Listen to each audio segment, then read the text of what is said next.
Bonjour à tous, dans cette nouvelle vidéo, je vais vous parler des signes du burn-out. Comment identifier les premiers signes et comment se repositionner par rapport à ça afin d'éviter de vraiment rester trop longtemps dans l'épuisement professionnel ou de même ne pas y rentrer si c'est possible et de mettre des choses en place qui vont vous permettre de respecter votre propre rythme et votre santé physique et émotionnelle.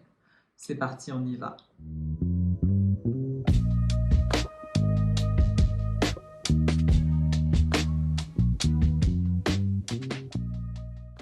Alors, prenez un petit thé, on va discuter ensemble des signes du burn-out.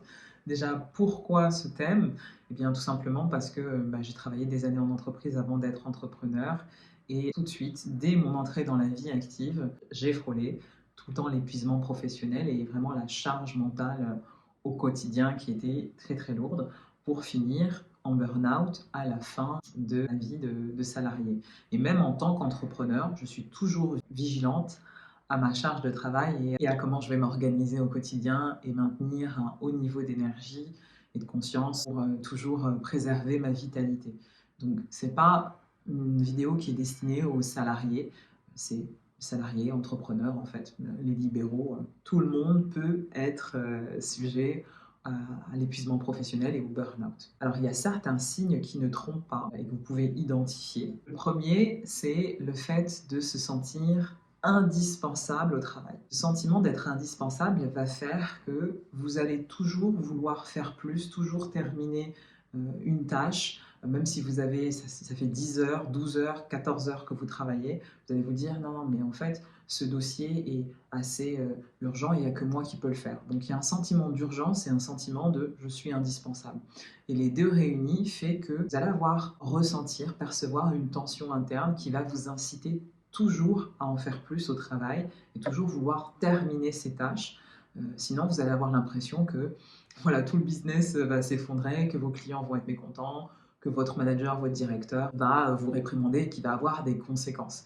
Donc du coup, ça vous incite toujours à travailler plus dans la journée et finalement, vous avez des journées à rallonge. Ça, c'est la première porte du burn-out. La deuxième chose à laquelle vous devez être assez vigilant, c'est le fait de ramener du travail à la maison, qui va avec la première d'ailleurs. Le fait de travailler le soir, pendant ses jours de repos, le week-end, pendant ses vacances, parce que on est pris dans ce sentiment d'urgence et dans ce sentiment qu'on est indispensable, ça va faire qu'on va continuer à travailler, rallonger les journées. Du coup, il n'y a plus cet équilibre vie pro, vie perso qui se fait, puisque même dans notre espace personnel, pendant notre temps de repos, on va ressentir le besoin de travailler pour être performant. Et ça encore, c'est une illusion, puisque un signe de performance, c'est aussi de travailler 7 à 8 heures par jour, et même 5 heures, et de pouvoir faire son travail. Donc l'incompétence vient du fait aussi de devoir travailler 20 heures pour accomplir des tâches. Et c'est pas forcément parce que vous faites de longues journées que vous êtes compétent. C'est justement le fait de se repositionner, de se dire ok, je dois faire cette tâche en un temps donné. Si j'y arrive pas, c'est peut-être que j'ai pas assez de ressources.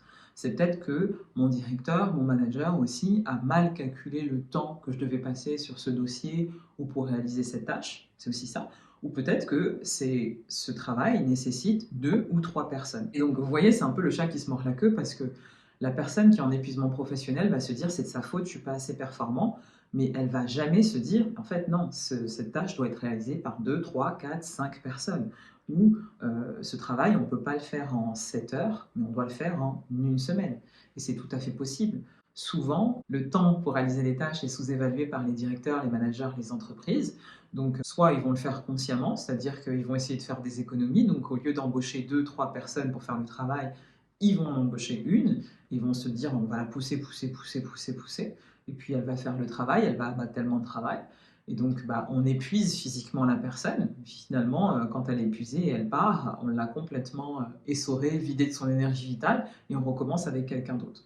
Ça fait partie des politiques d'entreprise qui ne sont pas très respectueuses en fait de l'humain. Et c'est très répandu. Donc c'est aussi une question à se poser, peut-être se repositionner. Est-ce que c'est vraiment moi qui ne suis pas performant ou est-ce que là, il y a un souci au niveau des ressources ou au niveau de comment je m'organise au quotidien. Et donc, ça peut être un peu des deux, Mais souvent, il y a une distorsion de la perception qu'on a de est-ce qu'on est productif ou pas et des ressources. Et on n'ose pas aussi demander de l'aide parce qu'on se dit que voilà, si je demande de l'aide pour ce dossier ou pour faire cette tâche, eh ben, c'est que en fait, je suis pas performant et en fait, on va le voir et on va peut-être me licencier ou je vais perdre ma prime, etc. Et c'est là où il y a beaucoup de personnes qui rentrent en burn-out. Donc ça, c'était le deuxième signe. Troisième signe ou la troisième porte de l'entrée du burn-out, c'est d'avoir une incapacité à déléguer, déléguer efficacement. Ça va aussi avec les deux premiers parce qu'on se dit, ok, en fait, il n'y a que moi qui peux le faire rapidement. Et comme je suis déjà sous l'eau, l'expliquer à un collaborateur ou à quelqu'un de mon équipe ou à un stagiaire ou à n'importe qui, ça va me faire perdre du temps. Et ce temps-là, il est tellement précieux, je reçois 100 mails par jour. Non, en fait, je préfère le faire moi-même, ça va durer beaucoup moins de temps.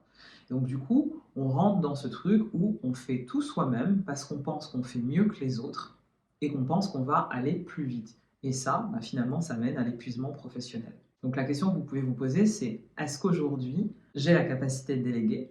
C'est-à-dire, est-ce que j'ai des gens autour de moi qui peuvent m'aider sur certaines tâches qui, franchement, ça ne sert à rien que ce soit moi qui les fasse? Et aussi, comment je me sens quand je délègue? Est-ce que je délègue sereinement? Est-ce que j'ai appris à déléguer? Est-ce que j'ai besoin qu'on m'apprenne à déléguer aussi? Ça peut être ça, la question. Le quatrième signe d'épuisement professionnel, c'est quand vous commencez à avoir des tensions, des maux physiques quand vous allez au travail.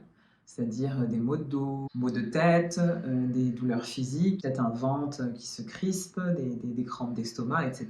Et que ça commence à devenir de plus en plus récurrent quand vous êtes en contact avec certaines personnes de votre travail. Donc ça peut être des managers, des directeurs, des clients. Et vous voyez que ces maux s'installent petit à petit et deviennent de plus en plus présents et vont devenir de plus en plus gênants.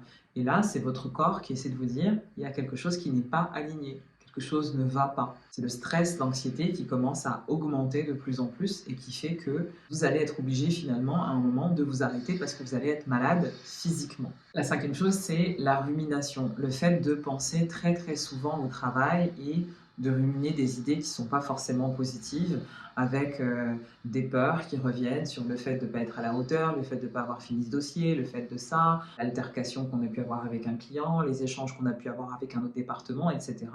Et il y a des choses qui tournent en boucle et qui font qu'il y a cette charge mentale qui est là, et le travail est toujours là, même quand vous êtes en train de faire vos courses, vous êtes en train de faire quelque chose d'autre, vous avez envie d'ouvrir vos emails, etc. La charge mentale présente au quotidien et la rumination d'idées qui ne sont pas productives et qui finalement vous épuisent plus qu'autre chose.